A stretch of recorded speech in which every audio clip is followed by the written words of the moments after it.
Hello. Welcome to a story for the Spring Equinox. A story of an ancient deity, not very well known.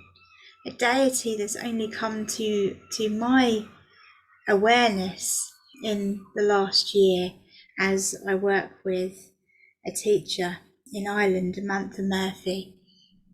This story is a story that can be quite hard to touch because there's not much about this deity.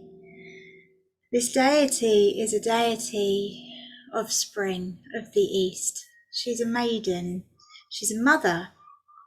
She is a deity that in my mind, in my feeling, restores the balance of earth because she brings down the water, she brings down the rivers, and she nourishes the earth.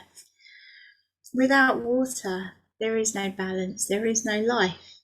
And Boann brings the waters down from the Milky Way.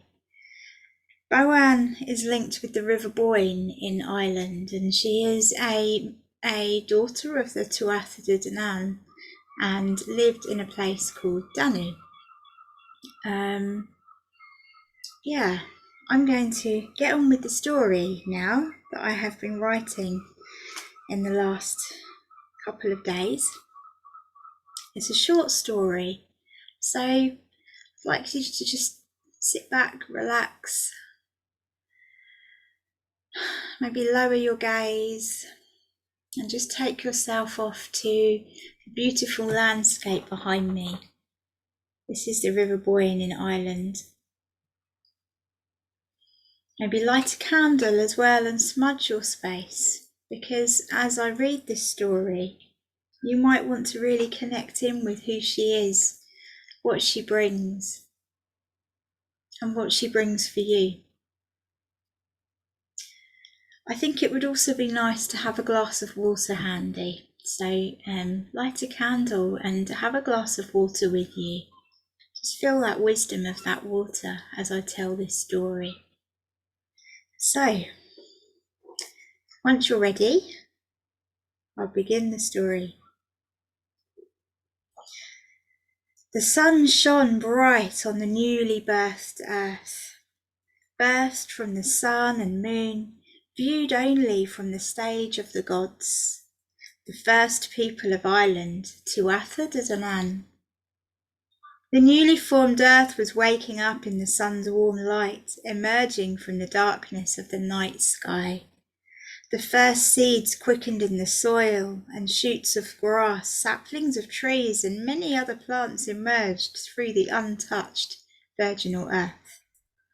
Yet the earth had so little water, she became dry, and plants struggled to grow. A maiden sat with the gods. She was a woman who could touch the heavens. She could touch the earth, the molten rock of the newly birthed earth. And she touched the ice of the stars. She was called Boann. Boann saw the earth wasn't yet in balance. This is why she struggled. The earth was without water. So she decided to reach up beyond the stars into the icy cold space to the Milky Way, and with a touch, it merged with her whole being and flowed through her body. She came down to earth. A love in her heart grew for this beautiful land that the gods were creating. With this love, she felt the letdown in her breasts, and the water began to flow out of her breasts onto the land, creating the rivers, the streams, the seas. The water of her blood flowed across the bones of the dry earth created by the sun and the moon. With the flow of water, balance was created, and life on earth was almost as bright and beautiful as Tir na nog, the realms of summer. A realm Boann knew well. The sun, the moon, the stars, and the gods rejoiced. After some time, the earth gave birth to more children. the fish in the waters, the birds in the air. There are children. Then her children began to walk on legs, 6 legs, 8 legs, 4 legs, and then the 2-leggeds came. 2 legs helped her children reach the branches of the trees, help them to run, help them to carry the gifts of the earth. These other limbs helps them to also carry their babies who were born too early to be able to walk. Earth was pretty pleased with herself. Balance was maintained. All creatures lived to keep the balance and the cycles of life. The tuathe de Danann lived in a beautiful part of the earth, where wild lands covered with rolling hills and blankets of forests, a place they called Danann. In the wilds of Danann, the maiden Boann lived also as a god. She felt so free. She loved these lands, the beings of earth, and she loved the people so much. She enjoyed being human, so much so she chose to marry. She chose to marry a man called Alkmaar. Her marriage, though, became loveless. The passion didn't grow, and the balance within the maiden shifted into a darkness. The lands began to dry and crack around her. She had, unbeknown to her, caught the eye of another, the Dagda. He approached her to bed her. He was so taken by her beauty, and she by his. But due to her marriage, she had to refuse. The Dagda wanted to lay with her so badly he sent her husband on a mission. He then stopped the sun's movement for 2 days, and he lay with Boann.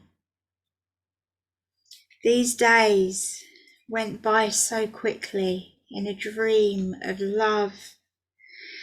And Boann and Dagda bore a child through their love, a son, Angus. The lands became drier and drier. Boann knew she needed to return to the place where she had once brought the waters down from the Milky Way. She left her son with her people and walked a day and a night to the place she remembered deep within her heart and her soul.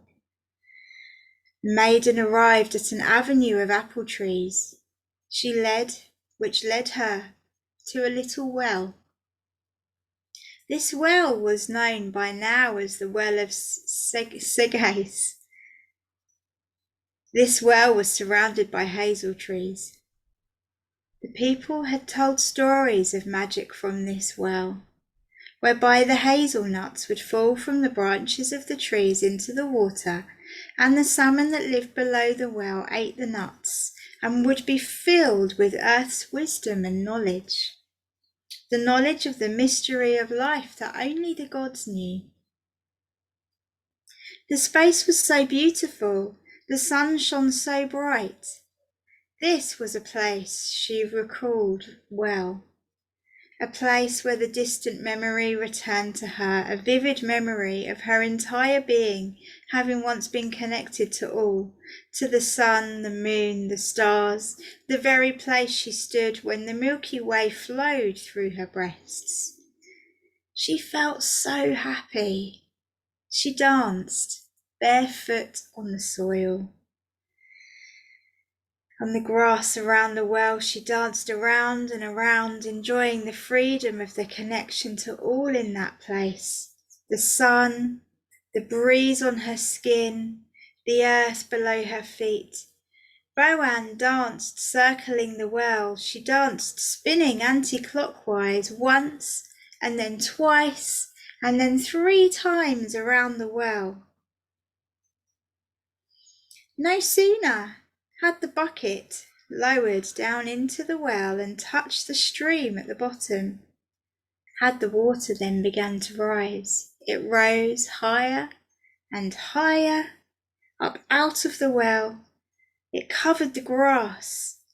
The water then covered the hazel trees, then Boann herself.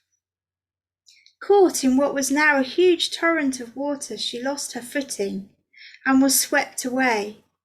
The water ran down the hill from the well, covering everything in its wake. It continued until it met the sea. Then it settled. The torrent of water had formed a huge river through the land to the sea. Boann had become part of the river itself. She felt every part of her being once more connected to all in pure bliss.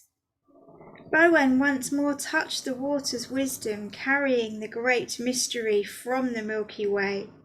She was now the blood of the earth, giving life to all creatures, to all beings, with the very same liquid flowing with life she had brought down from the Milky Way to bring about the balance in the beginning. Boann was now restoring balance once more, as if it were her destiny, nourishing the earth from her breasts for all life, all beings, not just the son born of her womb. To this day, you can feel the ancient wisdom connected with water when you just take a moment out of life to sit with the water, to be with the water, to taste the water, to feel the water that flows from earth itself. When you drink this water and you feel the water of time, the ancient water flow through your veins, you can feel the ancient wisdom of the earth. You can feel the ancient wisdom Boann carries, and you can feel all that your ancestors experienced, all their lessons, all their teachings within that water as it flows through you right now. Life without water is no life, and life without balance cannot be. Thank you for watching this story. Now, I'd like to invite you to spend time with Boann, spend time with the waters of wisdom of life, and enjoy your time in the East, this equal balance of night and day of the Spring Equinox. Blessed be.